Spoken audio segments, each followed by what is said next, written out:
In a vast, picturesque landscape, this is the scene 3 artists choose to paint. This is a really fun little vignette thing we can do.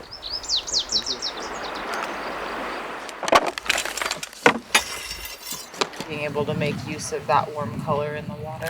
I'm going to start in the background. Learning how to see the world in a different way. And we're in such a beautiful place. You don't go running around and find the most perfect spot because it's going to be in the sun and it's going to be too hot.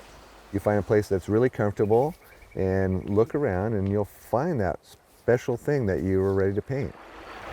On the bank of the Deschutes River, at the confluence of Neenah Creek, Yellows could work on it. David Kinker's class is in session. I've learned an honestly unbelievable amount in the last couple days. Each spring, the Bend-based artist guides students downstream. The river is never the same twice.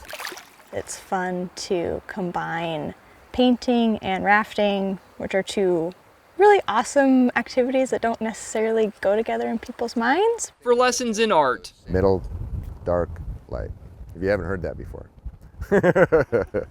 The mantra. and life. It's a really great way to be in relationship with yourself, and then being in nature is a great place to meditate in general. It's called plein air painting. In the open air. I think it's French or Italian or French or Italian.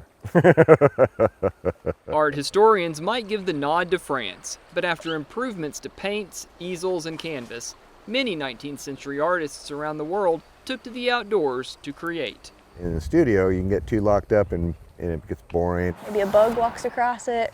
Maybe it blows off in the wind, gets some dirt on it.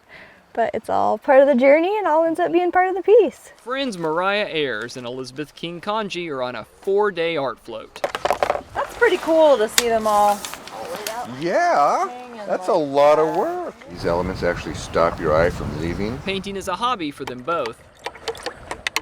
This trip allowing them to disconnect and focus on their art. Practice seeing and practice with composition. It's neat to really figure out how do I take this thing that I'm seeing and capture that effectively. Color, intensity, and value are 3 of the 4 color harmonies.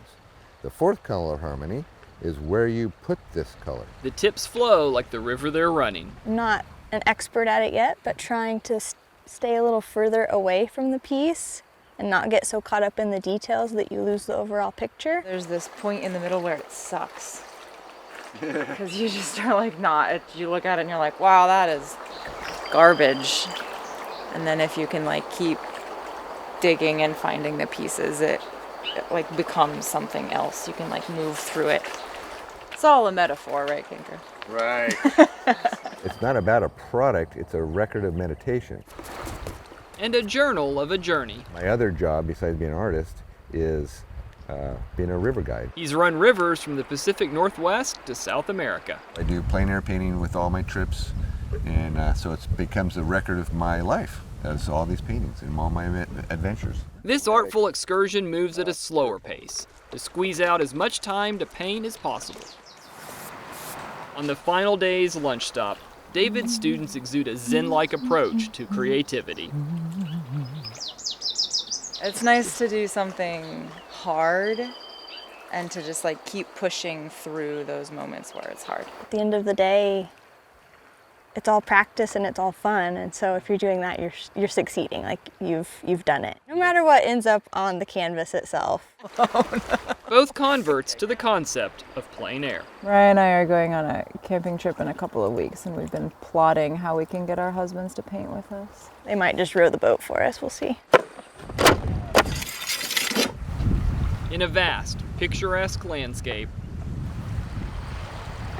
this is the scene these 3 artists capture.